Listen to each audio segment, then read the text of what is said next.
अस्सलामुअलैकुम my dear students, welcome back. आज हम डिस्कस करेंगे importance of chemical equilibrium KC. आज हम केसी को देखते हुए या केसी की वैल्यू को देखते हुए, इक्विलिब्रियम कांस्टेंट की वैल्यू को देखते हुए पता लगाएंगे कि हम रिएक्शन की डायरेक्शन को कैसे प्रिडिक्ट कर सकते हैं। हम कैसे पता लगा सकते हैं कि हमारा जो रिएक्शन है वो किस सिमत में जा रहा है। तो इंपॉर्टेंस ऑफ इक्विलिब्रियम में the most important thing which we are going to discuss today is the we can determine या we can predict the direction of a reaction using KC. हम केसी को मद्देनजर रखते हुए, केसी की वैल्यू को देखते हुए हम रिएक्शन की डायरेक्शन का पता लगा सकते हैं कि आया कि रिएक्शन राइट है या लेफ्ट है, फॉरवर्ड है, रिवर्स है या इक्विलिब्रियम की हालत में है। देखिए dear students and my dear friends, हम करने क्या जाएंगे, हम सबसे पहले एक रिएक्शन लेंगे जो हम करवाएंगे हाइड्रोजन का आयोडीन के साथ, और हम देखेंगे उसकी केसी वैल्यू एक स्पेसिफिक टेम्परेचर पर क्या है। फिर उस रिएक्शन मिक्सचर में से हम थोड़ी थोड़ी कंसंट्रेशन लेंगे हाइड्रोजन की, आयोडीन की, HI की, और उनकी वैल्यूज को हम पुट करेंगे पार्टिकुलर टाइम के हिसाब से कंसीडर करने के बाद हम उसकी वैल्यूज को केसी की वैल्यूज में पुट करेंगे, मतलब केसी वैल्यूज को पुट करेंगे। वहां से हमें मिलेगा QC। दोबारा इस अल्फाज को सुने। आप क्या करेंगे, जिस रिएक्शन की डायरेक्शन का पता लगाना है उसकी ड्यूरिंग रिएक्शन हाइड्रोजन का सैंपल लें, आयोडीन का लें और HI का लें। अब वो जो वैल्यूज आपको मिलेंगी उस पार्टिकुलर टाइम पर, उन वैल्यूज को आप पुट करेंगे। जब आप केसी में पुट करेंगे उसको, तो आपके पास एक आंसर आएगा नया, जिसको आप कोशेंट वैल्यू कहेंगे, जो कि QC कहलाती है। अब हम चेक करेंगे आया कि QC वैल्यू केसी से कम है या केसी से ज्यादा है या केसी के बराबर है। देन हमारे पास जो है वो तीन पॉसिबिलिटीज बढ़ेंगी कि अगर तो हमारी QC की वैल्यू केसी से कम है, then reaction move towards forward. तो इसका मतलब है कि रिएक्शन को अभी प्रोडक्ट ज्यादा चाहिए, रिएक्शन में प्रोडक्ट की मिकदार कम है, रिएक्शन को टाइम चाहिए ताकि प्रोडक्ट ज्यादा बने और रिएक्शन जो है वो राइट की तरफ आए। तो अभी ये फॉरवर्ड होगा, अगर ये बढ़ गई तो ये रिवर्स हो जाएगा, और अगर ये बराबर हुई तो it means that reaction is at an equilibrium state. So पहली चीज, सबसे पहले हम कहते हैं हमारे पास एक रिएक्शन है hydrogen and iodine which is a reversible reaction. जब ये रिएक्शन हुआ तो आपके पास बन गया हाइड्रोजन आयोडाइड। अब इस रिएक्शन में जो केसी वैल्यू है वो आपके पास है 57.0, और यहां पर जो उसने टेम्परेचर बताया है वो गालबन है 700 केल्विन। हमें पता चला कि इसकी केसी वैल्यू ये है। अब जो चीज हम फाइंड करेंगे वो हमारे पास होगा QC वैल्यू। ये टेम्परेचर है 700 केल्विन और ये है आपके पास केसी वैल्यू, और हम क्या देखेंगे, QC वैल्यू, कोशेंट वैल्यू। उसके लिए हम क्या करेंगे, हम इस सैंपल में से हाइड्रोजन ले लेंगे थोड़ी सी, मतलब रिएक्शन ड्यूरिंग रिएक्शन आयोडीन ले लेंगे थोड़ी सी, और HI ले लेंगे, और हम देखेंगे उसकी हमने कितनी कितनी कंसंट्रेशन कंसीडर की है। फिर उन वैल्यूज को पुट करते हैं।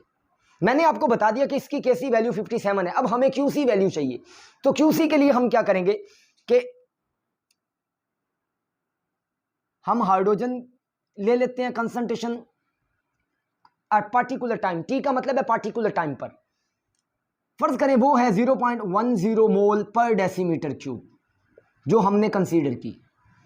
हमने आयोडीन ली at a particular time T, तो वो हमने कंसीडर की कि फर्ज करें 0.20 मोल पर डेसीमीटर क्यूब है,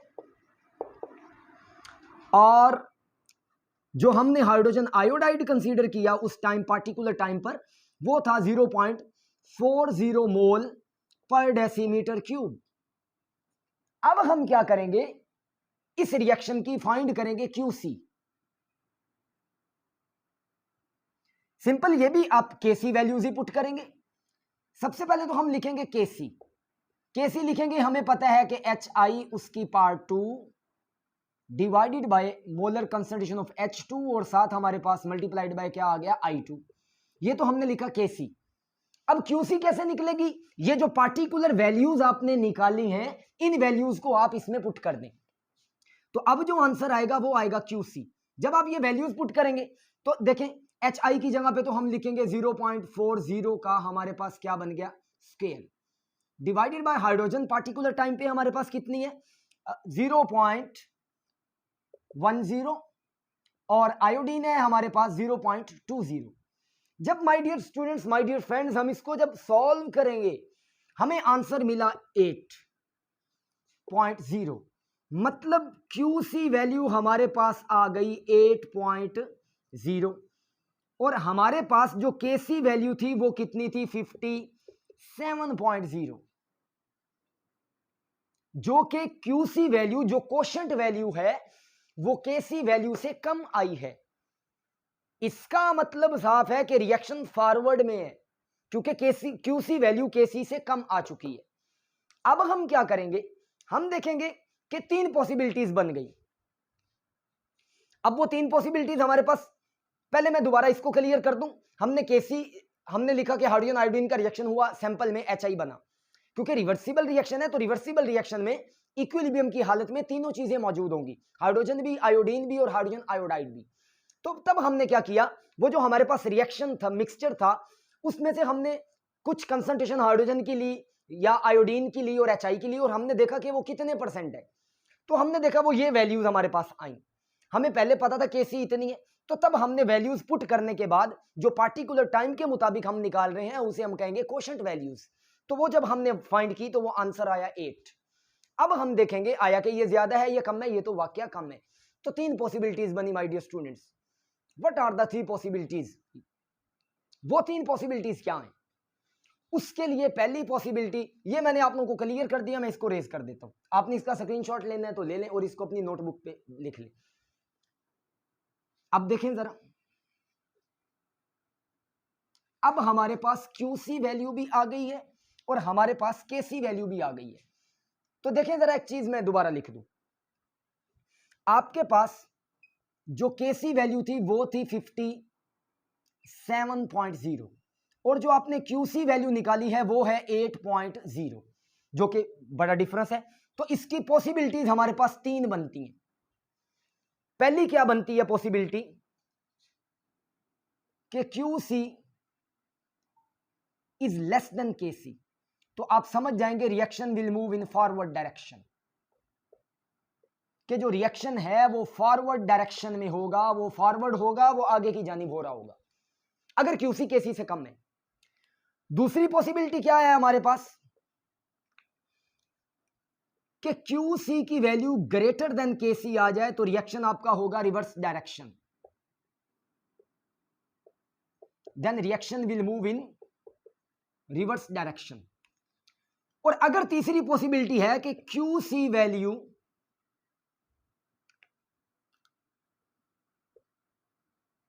KC वैल्यू के बिल्कुल बराबर है, then reaction is in at equilibrium. तो देन आप बताएंगे कि रिएक्शन किस हालत में है, रिएक्शन पड़ा है इक्विलिब्रियम की हालत में माय डियर फ्रेंड्स। 3 पॉसिबिलिटीज सीखी आपने कि आप QC फाइंड करें और KC पहले मौजूद है, QC फाइंड कर लें, वो स्पेसिफिक टाइम के हिसाब से कंसंट्रेशन लें और उसमें चेक कर लें, देन पुट करने के बाद QC फाइंड करें। अब 3 पॉसिबिलिटीज है कि if QC less than KC reaction will move in forward direction and if QC more than KC then reaction will move in reverse direction. Forward mean कि reaction have almost little amount of product but more amount of reactant या more concentration of reactant, but in case of if QC more than KC, अगर QC KC से ज्यादा है then reaction have more concentration of products, then it will move in reverse direction, and if it is equal to KC it means that concentration of reactants and products are equal. Wish you all the best my dear students. ये था हमारा आज का topic जो कि था predicting the direction of reaction using KC values. Okay, Allah Hafiz. Once again, share the video, also like and subscribe my YouTube channel, recommend this YouTube channel, my videos to your friends and to your family members. Wish you all the best.